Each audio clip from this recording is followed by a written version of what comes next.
Looking around, Kay was, frankly, really pissed off at what he saw. All around him was a beautiful field of green grass, interspersed with patches of nice flowers of varying colors. A few hundred yards behind him was the start of a forest that kept going as far as he could see.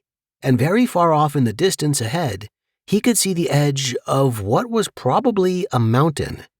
The entire scene was gorgeous, just the kind of place he would love to visit on vacation after seeing it on a travel channel.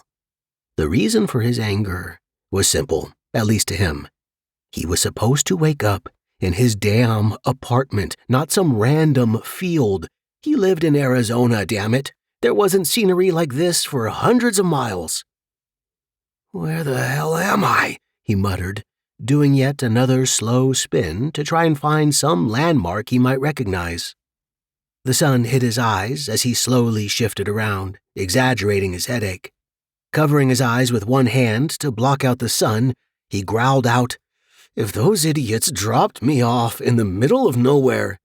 Internally, he was very worried that wasn't the case. The last thing he remembered was getting together with his friends in his apartment to hang out and drink. The first few hours had been the normal thing, playing games, talking, and just having a good time. They'd ordered a couple of pizzas and were waiting for them to show up, and then what? He couldn't really remember anything specific, just blurry images of something big.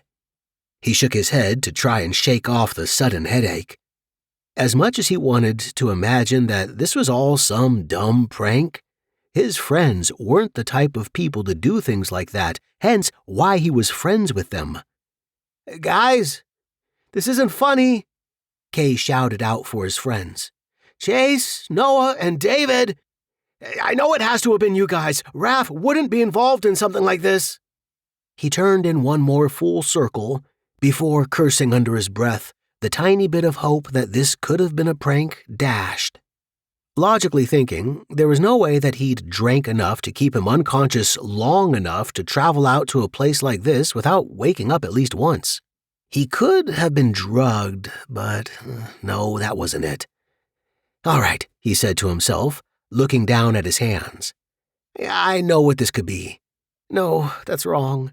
I know what my immature kid self wants this to be, so let's go ahead and debunk that theory so I can move on." Kay was, by his own admission, and everyone else's, a nerd, possibly also a geek, depending on how the term was defined, but his title of choice was nerd. He liked video games and comics, fantasy and sci-fi stories, manga and anime, the whole thing. He was a nerd's nerd and didn't care much about what other people thought about his hobbies. However, one of the genres he hadn't gotten super into was a newer trend in anime and manga called isekai, Japanese for other world. The genre was all about regular people from Earth getting sucked into various kinds of fictional worlds. While not a massive fan of the genre, he'd read his fair share and had a few favorites. Waking up in a strange place with no memory of getting there was the trope, and the excitable child in him was clamoring in joy at the thought of it happening to him. The mature adult part of him, however, was much more reasonably worried about the issue and decided to just get it over with and check for it. There were some easily identifiable tropes to this sort of thing, so he decided to run down the list of them, prove to himself that wasn't what was happening, and move on. First, he looked himself over and ran his fingers over his face. A glance down showed his clothing hadn't changed, and it felt like his face when he touched himself. So he was still himself, no new body or reincarnating inside someone else. Next, he looked up into the sky, blocking the sun with his hand again. No extra moons or suns in sight, no floating islands, and no giant creatures that shouted "Fantasy World" anywhere in sight.